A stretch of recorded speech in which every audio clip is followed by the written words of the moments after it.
These are all the books that I read in the month of July and what I thought about each book. Starting off with The Voice in My Head is God by 2 Chainz.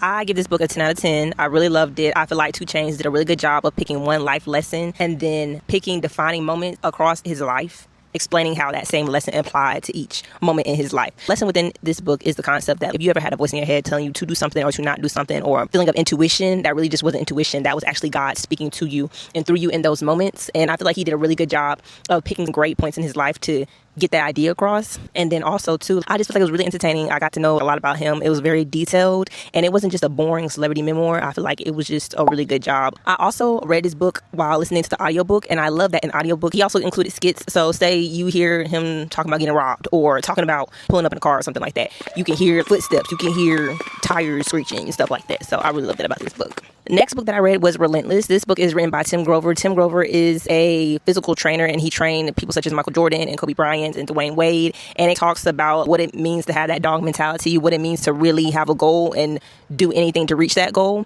3 different types of people in the world, which is a closer, a cooler, a closer, and a cleaner. And which one are you? I feel like if you're a student athlete or athlete, it's really good to read this book. But if you just want to get into the minds of the greats and stuff like that, it's a pretty cool book to read. I give it an 8 out of 10. It was pretty cool. Y'all, next I have the Skyland series. Let me tell y'all something. I have not dipped my toe in fiction since I was in middle school. Because my adult years, I was just into autobiographies or memoirs, and most I might do was historical fiction. But other than that, I was reading about people's lives.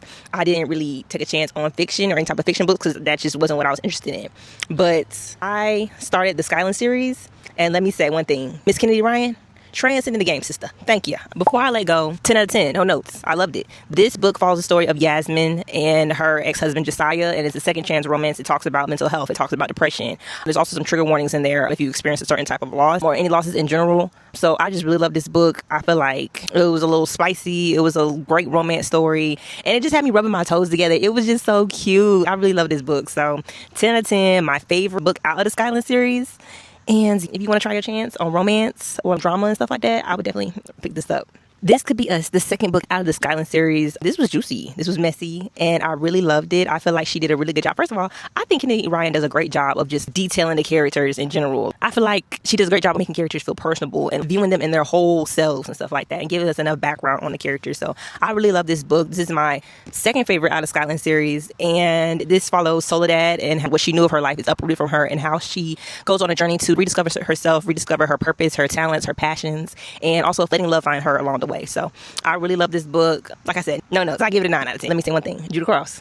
Thank you. Last but not least, Can't Get Enough. I feel like this beautifully tied together the whole entire friend group of the Skyland series, which is Yasmin, Soledad, and Hendrix. This is about Hendrix's love story and how even though you are independent and even though you may